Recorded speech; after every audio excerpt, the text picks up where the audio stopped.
Guys welcome to my official YouTube channel easy science with Karan. आज के इस video में हम करेंगे सेकंड लेसन भोजन के घटक। जी हाँ दोस्तों, छठी क्लास का लेसन है हमारा भोजन के घटक। बहुत ही प्यारा लेसन है ये और बहुत ही इजी लेसन है। बच्चे ऐसे इसे देख के घबरा जाते हैं, तो हम पूरी कोशिश करेंगे इसको आसानी से बताने का प्रयास करेंगे ताकि आपके सही समझ में आ जाए। ठीक है दोस्तों, आज के इस लेसन में हम भोजन के घटक के बारे में पढ़ेंगे कि भोजन क्या होता है, घटक क्या होते हैं, भोजन के घटक क्या क्या होते हैं, उनके यूसेज के बारे में पढ़ेंगे, उनके यूज़ के बारे में पढ़ेंगे कि किस घटक से हमें क्या मिलता है। ठीक है दोस्तों, विटामिन्स के बारे में पढ़ेंगे, विटामिन्स की कमी से होने वाले रोगों के बारे में पढ़ेंगे। ठीक है दोस्तों, तो चैनल पर सबसे पहले अगर आप नए हैं तो चैनल को सब्सक्राइब जरूर करें ताकि हमारे आने वाली वीडियो आप तक पहुंच सके, और बेल आइकन को भी ज़रूर प्रेस करें। ठीक है, तो चलिए शुरू करते हैं। तो देखिए दोस्तों, सबसे पहले घटक। घटक क्या होता है? किसी भी वस्तु को बनाने या बनने में उपयुक्त तत्व घटक कहलाते हैं। जी हाँ दोस्तों, किसी भी वस्तु को बनाने या बनने में उपयुक्त तत्व घटक कहलाते हैं। ठीक है दोस्तों, वही छोटा से छोटा पार्ट जो किसी वस्तु को बनाने में मदद करता है उसे क्या कहते हैं? घटक कहते हैं या पार्ट कहते हैं। ठीक है दोस्तों, तो सबसे पहले हम घटक पढ़ लेते हैं और अब पढ़ते हैं हम भोजन के घटक। भोजन के घटक क्या है? वे घटक जो भोजन को पौष्टिक व आहार रूपी बनाते हैं उसे भोजन के घटक के रूप में ले सकते हैं। जी हाँ दोस्तों, भोजन के घटक क्या आ गए? वे घटक जो भोजन को खाने योग्य बनाए, उसे पौष्टिक बनाए, उसे क्या कहेंगे? भोजन के घटक कहेंगे। ठीक है दोस्तों, तो भोजन के घटक निम्नलिखित हैं। तो ये देखिए, नीचे आप देख सकते हैं कि भोजन के घटक सबसे पहले क्या आ जाता है? कार्बोहाइड्रेट, वसा, प्रोटीन, विटामिन, खनिज, लवण। जी हाँ दोस्तों, कार्बोहाइड्रेट, वसा, प्रोटीन, खनिज, लवण, विटामिन, रुक्षांश व जल। ठीक है, ये सभी पोषक तत्व हमें भोजन के घटक के रूप में ले सकते हैं। ठीक है दोस्तों, और ये सभी जरूरी है और इनसे कई रोग उत्पन्न भी हो सकते हैं यदि हम इनकी उचित मात्रा में सेवन न करें। ठीक है, तो आगे हम दोस्तों अब करेंगे इनके यूसेज के बारे में। ठीक है दोस्तों, इनके स्रोत के बारे में और या क्या क्या काम करते हैं। तो चलिए ये देखिए दोस्तों, विभिन्न पोषक हमारे शरीर के लिए क्या करते हैं। ठीक है दोस्तों, आज हम इस टॉपिक से रिलेटेड हम पढ़ेंगे कि पोषक तत्व तो जो कि हमने पढ़ा पीछे, कार्बोहाइड्रेट, प्रोटीन, वसा आदि खनिज लवण हमारे लिए क्या कुछ करते हैं। तो देखिए, सबसे पहले कार्बोहाइड्रेट क्या बताता है? कार्बोहाइड्रेट मुख्य रूप से हमारे शरीर को ऊर्जा प्रदान करते हैं। वसा से भी ऊर्जा मिलती है। ठीक है दोस्तों, हमें कार्बोहाइड्रेट और वसा दोनों से ऊर्जा मिलती है। वास्तविकता यह है कि कार्बोहाइड्रेट की तुलना में वसा की समान मात्रा से हमें अधिक ऊर्जा प्राप्त होती है। ठीक है दोस्तों, अगर हम तुलना करें तो कार्बोहाइड्रेट से ज़्यादा हमें किससे ऊर्जा मिलेगी? वसा से मिलेगी। अगर हम समान मात्रा लें दोनों चीज़ों की, जिसमें कार्बोहाइड्रेट भी हो और वसा भी हो, लेकिन हमारे शरीर को सबसे ज़्यादा ऊर्जा कौन देगा? वसा देगा। ठीक है दोस्तों, और वसा और कार्बोहाइड्रेट भोजन को ऊर्जा देने वाला भोजन भी कहते हैं। ठीक है दोस्तों, अगर कोई पूछे कि ऊर्जा देने वाला भोजन किसे कहते हैं, ठीक है, तो सबसे पहले जिस भोजन में वसा और कार्बोहाइड्रेट युक्त होगा ना, जो भोजन कार्बोहाइड्रेट युक्त और वसा युक्त होगा उसे ऊर्जा देने वाला भोजन कहेंगे। ठीक है दोस्तों, तो आगे देखिए चित्र 2.3 में देखिए कार्बोहाइड्रेट के कुछ स्रोत। ठीक है दोस्तों, कुछ स्रोतों के बारे में बताया हुआ है, जैसे कि हमारे आम आलू हर घर में मिलता है। ठीक है दोस्तों, गन्ना, पपीता, ये फल फूल आ गए। गन्ना, पपीता, तरबूज, आम, मक्का, बाजरा, चावल, गेहूँ। ठीक है, शकरकंदी, ये सभी पोषक तत्वों से भरपूर है। और इसमें सबसे पहले मेन जो पोषक तत्व वो क्या है दोस्तों? कार्बोहाइड्रेट है। ये कार्बोहाइड्रेट मुख्य रूप से हमें इन्हीं चीज़ों से प्राप्त होते हैं। ठीक है दोस्तों, नीचे जो ए और बी चित्र दिखाया गया है ये वसायुक्त स्रोत हैं। ठीक है दोस्तों, जो ए है वो हमें पादपों से प्राप्त होते हैं और जो बी चित्र में दिए हुए स्रोत हैं वो हमें जंतु से प्राप्त होते हैं। जो ए में बताया हुआ है, जैसे सूरजमुखी का तेल, सरसों का तेल, नारियल का तेल, सोयाबीन का तेल, ये हमें पादपों से प्राप्त होते हैं। ठीक है दोस्तों, गिरी, तिल, मूंगफली, ये हमें पादपों से प्राप्त होते हैं। आगे आ गया देखिए दोस्तों, अंडे, मछली, मांस, ये सभी हमें जंतुओं से प्राप्त होते हैं। चित्र ए बी को ध्यान से देखिए दोस्तों। चित्र ए में हमें कुछ स्रोतों के नाम बताए हुए हैं। ये स्रोत मुख्यतः प्रोटीन के हैं। ठीक है दोस्तों, इन स्रोतों से हम प्रोटीन प्राप्त कर सकते हैं। जैसे प्रोटीन से हमें सबसे पहले, प्रोटीन के लिए सबसे सर्वोत्तम चीज़ क्या है? दालें हैं। ठीक है दोस्तों, दालें वो किसी प्रकार की हो सकती है। दालों में आपकी मूंग की दाल आ गई, तुअर दाल आ गई, राजमा आ गई, सोयाबीन आ गई, मटर आ गए, चना आ गए। ठीक है दोस्तों, ये सारी चीज़ें क्या है? प्रोटीन है। प्रोटीन युक्त सभी ये चीज़ें हैं। इससे हम किसी से भी हम प्रोटीन उचित मात्रा में ले सकते हैं। ठीक है, ये दोस्तों हमें पादपों से प्राप्त होने वाली चीज़ें हैं। और ये हम देखेंगे दोस्तों, ये क्या है, ये जंतु से प्राप्त होती हैं, जैसे मांस, मछली, पनीर, अंडा, दूध, ये सभी हमें जंतुओं से प्राप्त होते हैं। ठीक है दोस्तों, इनसे क्या मिलते हैं, हम इनसे भी हमें प्रोटीन मिलता है। तो आगे देखिए दोस्तों, प्रोटीन की आवश्यकता शरीर में की वृद्धि तथा स्वस्थ रहने के लिए होती है। प्रोटीन युक्त भोजन को प्राय शरीर वर्धक भोजन कहते हैं। ठीक है दोस्तों, प्रोटीन युक्त भोजन को क्या कहेंगे, शरीर वर्धक भोजन। शरीर वर्धक का अर्थ है जो शरीर को मजबूत बनाए, उसे क्या कहते हैं, शरीर वर्धक भोजन। ठीक है, प्रोटीन युक्त भोजन को प्राय शरीर वर्धक भोजन कहते हैं। विटामिन रोगों से हमारे शरीरों की रक्षा करते हैं। जो विटामिन होते हैं दोस्तों, हमने बताया था आपको, विटामिन रोगों से हमारे शरीर की रक्षा करते हैं। विटामिन हमारी आँख, अस्थियाँ, दांत और मसूड़ों को स्वस्थ रखने में भी सहायक होते हैं। ठीक है दोस्तों, हमारी आँखें, अस्थियाँ हमारी हड्डियाँ हो गई, दांत और मसूड़ों को भी स्वस्थ रखने में सहायता करते हैं। आगे हम पढ़ेंगे, देखिए दोस्तों, विटामिन कई प्रकार के होते हैं। हमें पता है कि विटामिन कई प्रकार के होते हैं, जिन्हें अलग अलग नामों से जाना जाता है। ठीक है, इनमें से कुछ क्या हैं, विटामिन ए हो गया, बी हो गया, सी हो गया, डी हो गया, ई हो गया, के हो गया। ठीक है दोस्तों, ये कुछ विटामिन हैं जिनके हमने नाम पढ़े हैं, A B C, vitamin A B C D E के। ठीक है दोस्तों, विटामिनों के एक समूह को विटामिन बी कॉम्प्लेक्स कहते हैं। हमारे शरीर को सभी प्रकार के विटामिनों की अलग मात्रा में आवश्यकता होती है। विटामिन ए हमारी त्वचा तथा आँखों को स्वस्थ रखता है। तो हमने कुछ विटामिनों के बारे में पढ़ा, ठीक है, जिनकी हमें अल्प मात्रा में आवश्यकता होती है। ठीक है दोस्तों, आगे देखिए, विटामिन ए हमारी त्वचा और आँखों को स्वस्थ रखता है।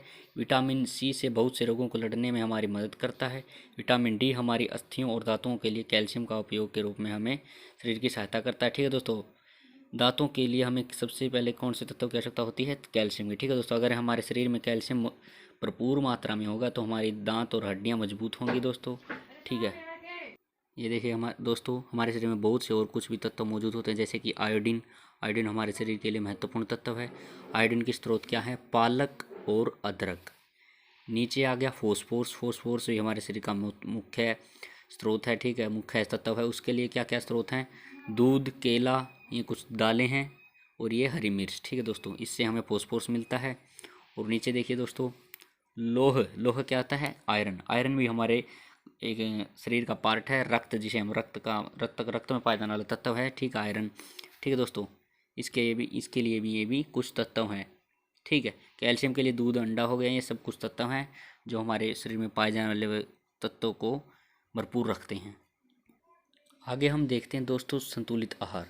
संतुलित आहार क्या है, सामान्यतः पूरे दिन में जो कुछ भी हम खाते हैं उसे आहार कहते हैं। हमारे शरीर की वृद्धि और अच्छे स्वास्थ्य को बनाए रखने के लिए हमारे शरीर में वे सभी पोषक तत्व उचित मात्रा में होने चाहिए जिनकी हमारे शरीर को आवश्यकता है। जी हाँ दोस्तों, हमारे भोजन में सभी पोषक तत्व होने चाहिए जो हमें चाहिए। कोई भी पोषक तत्व न आवश्यकता से अधिक हो और न ही कम। हमारे आहार में पर्याप्त मात्रा में वृक्षांश और जल भी होना चाहिए। इसी प्रकार के आहार को संतुलित आहार कहते हैं। जो संतुलित आहार की दोस्तों मुख्य परिभाषा है, जो सही से हम कैसे इसे डिफाइन कर सकते हैं, सही से कैसे परिभाषित कर सकते हैं कि संतुलित आहार क्या होता है, तो देखिए दोस्तों, ऐसा आहार किसे कहेंगे, हम भोजन की बात कर रहे हैं यहाँ पर। आहार का मतलब है भोजन। ऐसा आहार जिसमें सभी पोषक तत्व उचित मात्रा में हों, उस आहार को संतुलित आहार कहते हैं। ठीक है दोस्तों, संतुलित आहार किसे कहते हैं, ऐसा आहार जिसमें सभी पोषक तत्व उचित मात्रा में हो, उस आहार को संतुलित आहार कहते हैं। जब हम खाना खाते हैं तब हमारे भोजन में सभी पोषक तत्व उपलब्ध होने चाहिए।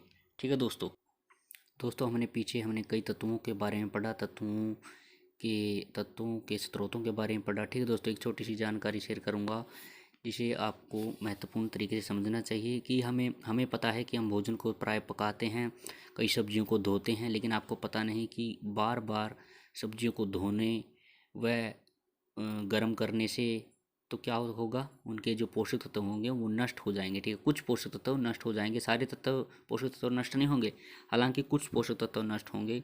इसलिए सब्जियों को बार बार धोने से हमें अच्छा है कि उसे 1-2 बार ही धोएं, जितनी ज़रूरत है उतनी बार ही धोएं, क्योंकि ज़्यादा बार धोने से क्या होगा, उनके पोषक तत्व नष्ट हो जाएंगे। और किसी भी हमारी सब्जी को ज़्यादा हमें उबालना नहीं चाहिए, ज़्यादा गर्म नहीं करना चाहिए, बार बार गर्म नहीं करना चाहिए, क्योंकि ज़्यादा गर्म करने से, बार बार गर्म करने से हमारे पोषक तत्व नष्ट हो जाते हैं।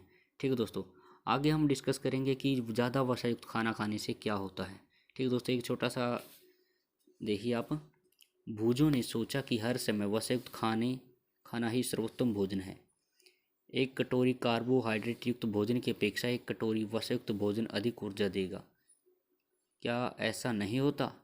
जी हाँ, बिल्कुल दोस्तों, हमें पता है कि कार्बोहाइड्रेट युक्त भोजन और एक वसायुक्त भोजन, इन दोनों में से वसायुक्त भोजन हमें ज़्यादा ऊर्जा देगा। ठीक है दोस्तों, लेकिन हम कई बार क्या करते हैं, जैसे कि तली हुई चीज़ें हो गई, समोसा, पूरी, मलाई, रबड़ी, पेड़ा आदि प्रचुर मात्रा में हम खा लेते हैं दोस्तों। ठीक है, ये किसका स्रोत है? मुख्यतः ये वसा का स्रोत है। और आपको पता नहीं कि वसा वसा क्या है। वसा से हमें ऊर्जा तो मिलती है, लेकिन साथ ही साथ ज़्यादा मात्रा में अगर हम कोई भी तत्व खाएंगे तो हमारे लिए हानिकारक होगा। जैसे कि अगर हम वसायुक्त भोजन ज़्यादा खाएंगे तो हमारे शरीर पर चर्बी आ जाएगी दोस्तों, जो कि किसका कारण बनती है? मोटापे का। ठीक है दोस्तों, तो कम से कम आपको ध्यान रखना चाहिए कि वसायुक्त भोजन को उतना ही खाएं जिसे आपके शरीर में ज़रूरत है। ये देखिए दोस्तों, आगे हम पढ़ेंगे कि अभावजन्य रोग किसे कहते हैं। ठीक है, कभी कभी हमारे भोजन में किसी विशेष पोषक की कमी हो जाती है। यदि यह कमी लंबी अवधि तक रहती है तो वह व्यक्ति उसके अभाव से ग्रसित हो जाता है। अभाव का अर्थ है दोस्तों कमी। एक या अधिक पोषक तत्वों का हमारे शरीर में हमारे एक या एक से अधिक पोषक तत्वों का अभाव हमारे शरीर में रोगों अथवा विकृतियाँ उत्पन्न कर सकता है। वे रोग जो लंबी अवधि तक पोषकों के अभाव के कारण होते हैं उन्हें क्या कहते हैं? अभावजन्य रोग। अभावजन्य का अर्थ है, अभाव का अर्थ है कमी। कमी के कारण उत्पन्न रोग को क्या कहते हैं? अभावजन्य रोग कहते हैं।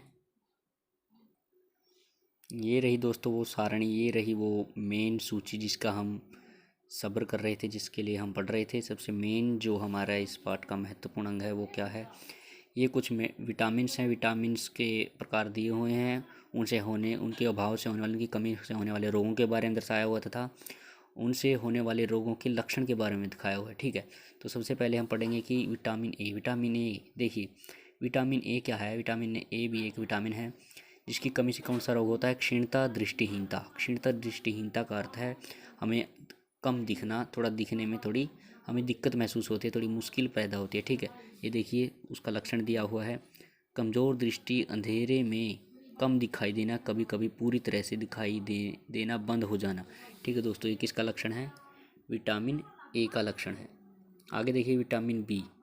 ठीक है दोस्तों, विटामिन बी की कमी से कौन सा रोग होता है? बेरी रोग होता है। ठीक है दोस्तों, बेरी रोग के लक्षण क्या क्या हैं? दुर्बल पेशियां और काम करने की ऊर्जा में कमी। ठीक है दोस्तों, दुर्बल पेशियों का अर्थ है कि हम अगर थोड़ा सा काम करने लगे तो हम थक जाते हैं। ठीक है दोस्तों, और काम करने में मन सा नहीं लगता, जो हमें तो चेकअप कराने लग चाहिए, क्योंकि हमें बेरी रोग भी हो सकता है। आगे देखिए दोस्तों विटामिन सी। विटामिन सी की कमी से कौन सा रोग होता है? स्कर्वी रोग होता है। स्कर्वी रोग के क्या क्या लक्षण हैं? मुसूड़ों से खून निकलना। आपने देखा होगा कि कई बार अगर हम हंसते हैं या वैसे भी हम कहीं जाते हैं तो हम कोई किसी काम में व्यस्त होते हैं तो हमारे मुसूड़ों से खून निकलना लगता है। ठीक है, आगे देखिए घाव भरने में अधिक समय लगना। हमें कभी कभार अगर हमें कोई जख्म हो जाता है, कोई घाव हमारे चोट चाट लग जाती है तो हमारे निरंतर खून निकलता ही रहता है, रक्त निकलता ही रहता है और रुकता नहीं है। रुकने मतलब थोड़ा थक्का बनने में समय लगता है, तो किसके कारण होता है? विटामिन सी की कमी के कारण होता है। आगे विटामिन डी। विटामिन डी की कमी से कौन सा रोग होता है? रिकेट्स। ठीक है दोस्तों, रिकेट्स, इसके लक्षण क्या है? अस्थियों का मुलायम होकर मुड़ जाना। ठीक है दोस्तों, हमारे शरीर में कई बार ऐसा होता है कि जो अस्थियां होती हैं वो एक जगह से कुछ जगह से मुड़कर थोड़ी मुड़ जाती हैं, मतलब थोड़ी, क्योंकि थोड़ी मुलायम हो जाती हैं, थोड़ी नाजुक सी हो जाती हैं और मुड़ जाती हैं अपने आप। ठीक है, ये उसकी किसके कारण होता है? विटामिन डी की कमी के कारण। आगे दोस्तों आपको पता ही है कैल्शियम। कैल्शियम किसके लिए ज़रूरतमंद है? हमारी अस्थियाँ और अस्थियों के लिए ज़रूरत है। ठीक है, इसी कौन सा रोग होता है? अस्थियाँ और दंताक्षय। दंताक्षय का अर्थ होता है कि हमारी अस्थियों पर इसका प्रभाव पड़ता है, हमारे दांतों पर इसका प्रभाव पड़ता है। उसके लक्षण क्या क्या है? कमज़ोर अस्थियाँ, दंताक्षय। कमज़ोर अस्थियाँ का अर्थ है कि हमारी हड्डियाँ हैं जो वो कमज़ोर हो जाती है। दंताक्षय का अर्थ है हमारे दांत खराब हो जाते हैं, वो भी इसके कारण, इसी के कारण। आयोडीन की कमी के कारण आपको पता है कि दोस्तों घेंगा रोग हो जाता है। घेंगा रोग का अर्थ है हमारी गर्दन की ग्रंथि का फूल जाना। ठीक है दोस्तों, हमारी गर्दन की ग्रंथि का फूल जाना किसके कारण होता है? घेंघा रोग के कारण होता है। और घेंघा रोग किसके कारण होता है? आयोडीन के कारण। लोह, आयरन, आयरन की कमी के क्या कारण होता है दोस्तों? रक्तता, जिसमें खून की कमी की भी कहते हैं। खून की कमी होने के कारण हमें क्या होती है? कमजोरी होती है।